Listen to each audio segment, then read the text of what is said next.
Good afternoon बच्चे, कैसे हैं आप लोग। आज के इस वीडियो में आपका स्वागत है। तो हम लोग कल के वीडियो में कबीर के नीति वचन में 4 पैराग्राफ पढ़ चुके थे। तो एक बार फिर से जो चौथा दोहा है इसके बारे में फिर से जाने। आसन मारी डिंब धरी बैठे, मन में बहुत गुमाना। कबीर जी कहते हैं मैंने बहुत ऐसे लोग को देखे हैं जो आसन मार के बैठे रहते हैं, भगवान का ध्यान करते हैं, लेकिन मन में बहुत गुमान होता है। पीपर पाथर पूजन लागे, तीर्थ व्रत भुलाना। वह पीपर के वृक्ष के जड़ की पूजा करते हैं, पाथर से बने अर्थात पत्थर से बनी मूर्ति का पूजन करते हैं और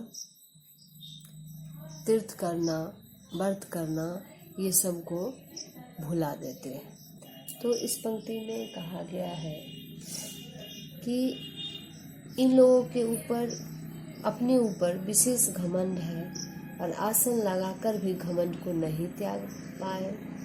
इन लोगों ने तीर्थ और व्रतों का त्याग कर दिया और पीपल के वृक्ष और मूर्ति पूजा पर विशेष ध्यान दिया, विशेष बल दिया। नेक्स्ट है, माला पहिरे टोपी पहिरे, छाप तिलक अनुमाना। साखी शब्द गावत भूले, आत्म खबर न जाना। पंक्ति में क्या कहा गया कि माला पहिरे टोपी पहिरे,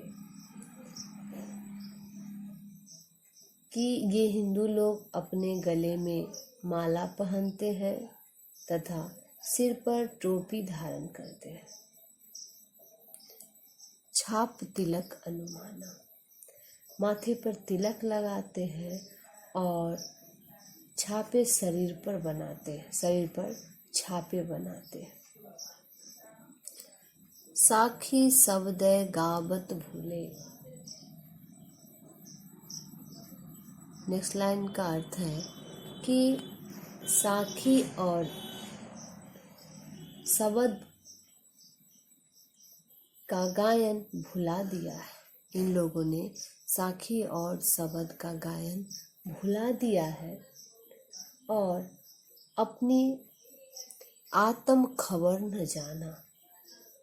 ठीक है, तो इस पंक्ति का अर्थ होगा आत्म खबर न जाना, तो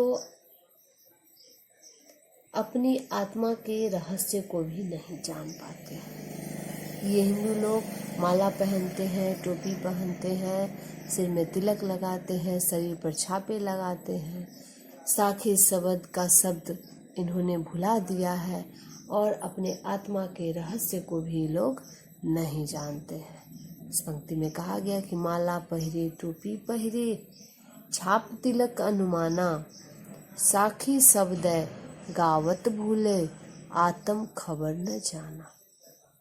ठीक है,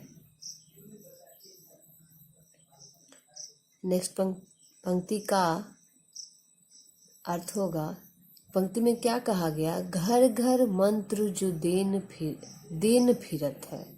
घर घर मंत्र जो देन फिरत है, माया के अभिमाना। गुरुआ सहित शिष्य सब बूढ़े, अंत काल पछताना। क्या कहा गया, घर घर मंत्र जो देन फिरत है। इस पंक्ति में कहा गया है इन लोगों को सांसारिक माया का बहुत अभिमान है और घर घर जाकर मंत्र यंत्र देते फिरते हैं। क्या कहा गया कि इन लोगों को सांसारिक माया पर बहुत अभिमान है और घर घर जाकर मंत्र यंत्र देते फिरते हैं। माया के अभिमाना, गुरुवा सहित शिष्य सब बूढ़े, अंत काल पछताना। इस प्रकार का ज्ञान प्राप्त करने वाले शिष्य और उनके गुरु दोनों ही अज्ञान के सागर में डूबे हुए हैं। पंक्ति में कहा गया कि ये लोग सांसारिक माया पर बहुत अभिमान करते हैं, घर घर जाके मंत्र यंत्र देते फिरते हैं और ज्ञान प्राप्त करने वाले, इस प्रकार के ज्ञान प्राप्त करने वाले शिष्य और गुरु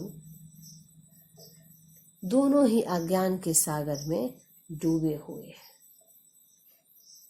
इन्हें अंतकाल पछताना, इन्हें अंतकाल में, अंतिम समय में पछताना पड़ेगा। ऐसे व्यक्ति को अंतिम समय में, अंतकाल में पछताना पड़ेगा।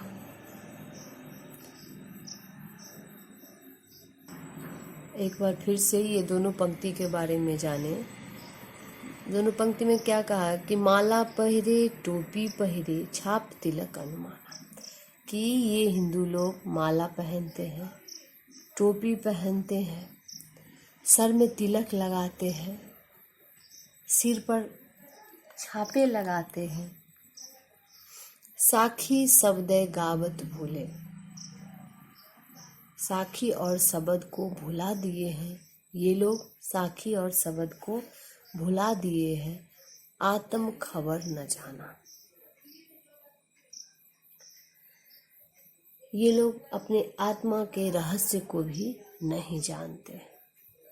ठीक है, आत्म खबर अर्थात अपने आत्मा के रहस्य को ये लोग नहीं जानते। नेक्स्ट पंक्ति में कहा गया, घर घर मंत्र जो देन फिरत है, माया के अभिमाना। इस संसार के माया पे जो अभिमान करने वाले व्यक्ति है, वह घर घर जाकर मंत्र यंत्र देते फिरते हैं।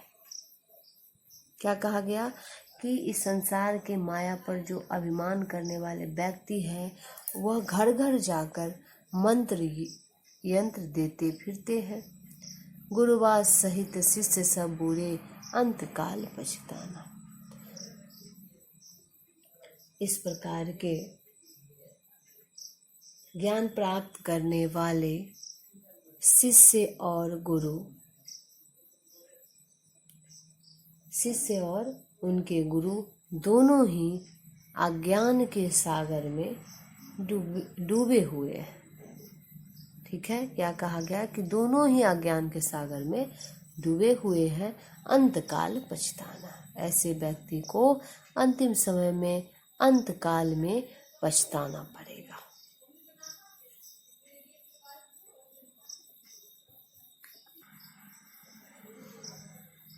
तो ये 6 दोहा हो गया है। तो आप सभी बच्चे इस दोहा के अर्थ के बारे में अपने नोटबुक में अच्छे से लिखेंगे और ध्यानपूर्वक याद भी करेंगे।